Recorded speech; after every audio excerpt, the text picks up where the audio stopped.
Thank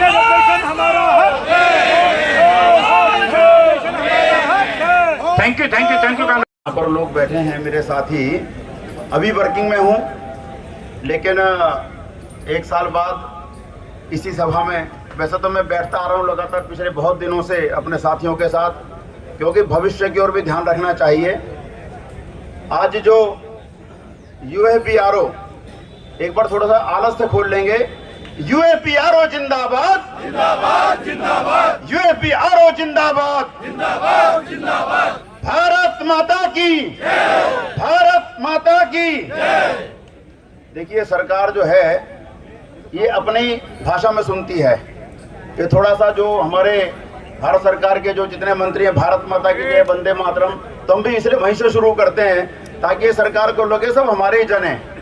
तो मैं मंच पर विराजमान मेरे सारे साथी, लगभग काफ़ी को मैं जानता हूं, क्योंकि यूएफबी की मीटिंग में लगभग सब आते रहे हैं। और एक और बात बता दूं, जो भी बात आ रही थी यूएफबीयू की, United forum of bank unions, वहां पर भी यही आईबीए, इंडियन बैंक एसोसिएशन, हमारे रिटायरी भाई से समझौता करता है। किसके लिए करता है? जो वर्किंग में है।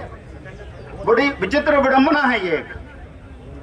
मैं इस मंच से कहना चाहता हूं कि जो हमारे सेवानिवृत्त साथी हैं उनसे सेवानिवृत्त की बात की जाए, और जो वर्किंग वाले हैं उनसे वर्किंग वालों की बात की जाए। ये मेरी मांग है आज इस मंच से। क्यों ना की जाए? क्यों सेवानिवृत्त लोग जिनको 10-10, 15-15 साल हो गए हैं, वो हमारे इस मंच पर आकर बैठे और हमारे लिए बात करें। जब वो यूनाइटेड फोरम के मंच से जाते हैं तो वर्किंग की बात करते हैं, और वर्किंग की क्या बात करते हैं? जिन्हें पता नहीं वर्किंग क्या होती है।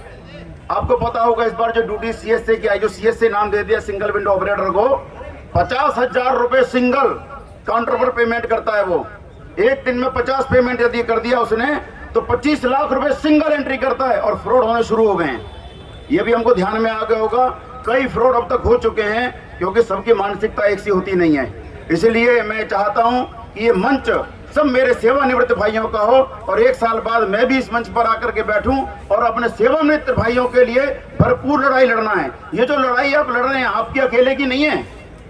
आज जो भी भैया बोल के गए हैं, जिसमें इशू था स्पेशल अलाउंस का, वो वर्किंग वाले के लिए भी है, हमारे लिए भी है, आपके लिए भी, सबके लिए है। वो जो उसमें स्पेशल अलाउंस 2000, मुझे लगता है कि 9वें बाइपेडेड के बाद ये इशू शुरू हुआ था, अब 12वां समझौता हुआ है।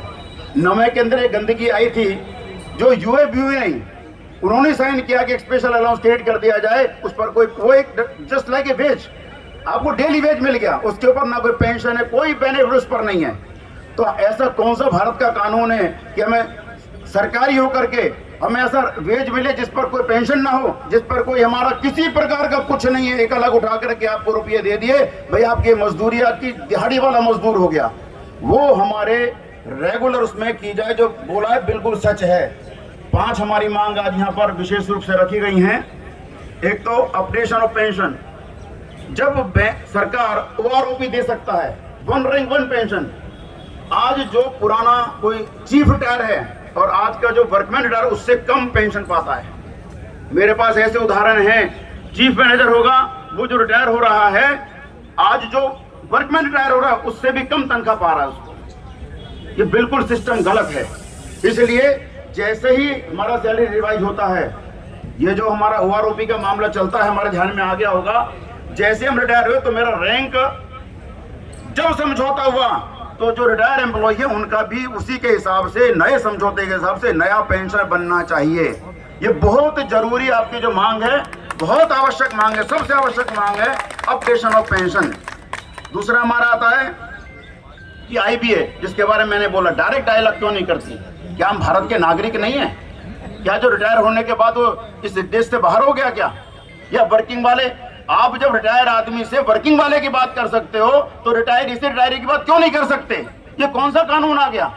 बिल्कुल मां आपकी 100% दुरुस्त है कि Indian bank association, retirees association जितने भी हैं, उनमें से उससे बात करना चाहिए। अभी हमारे सर बोल रहे थे यहाँ पर कि एक बार बुलाया, एक बार नहीं, समझौता होना चाहिए, बाकायदा मिनट्स एक्सचेंज होना चाहिए, तभी उस वार्ता को वार्ता माना जाएगा।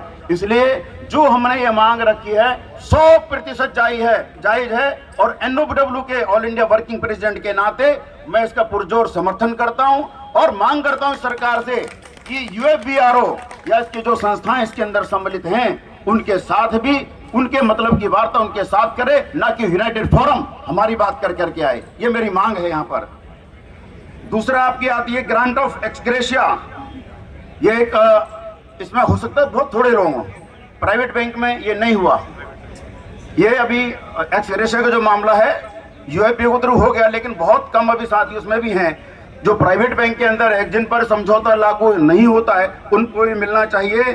दूसरा मेडिकल इंश्योरेंस, अभी जानकारी में होगा ही सबके, एक नया समझौता जो भी हुआ है मेडिकल इंश्योरेंस का, इसमें मैं जरूर बधाई देता हूं इंडियन बैंक एसोसिएशन और सरकार को कि उसने जो हमारा लगभग आधे से भी कम हो जाएगा वो एक मेडिकल इंश्योरेंस का जो काम किया है IBA ने, वो वाकई काबिल तारीफ है। लेकिन GST और हटा दे, क्योंकि ये कोई हमारा परचेज नहीं कर रहे। हम अपनी जो सरकार का जिम्मेदारी है हमारी हेल्थ को ठीक रखना, शिक्षा, स्वास्थ्य, ये सरकार की भी जिम्मेदारी हर व्यक्ति की ठीक रहे, इसलिए उसमें से GST को हटाना चाहिए। दूसरा है जो स्पेशल अलाउंस की बात अभी कर रहे थे हमारे साथी, वो वाकई बहुत जरूरी है। लगभग 12-13 साल से जो 9वें समझौते के बाद जो रिटायर हो रहे हैं उनको उसमें दिक्कत सबसे बड़ी है जो स्पेशल अलाउंस है, उसमें बहुत सारे साथी होंगे। हमें 9 के बाद कौन कौन रिटायर है यहाँ पे 2009 के बाद? अरे बाबा 75% है।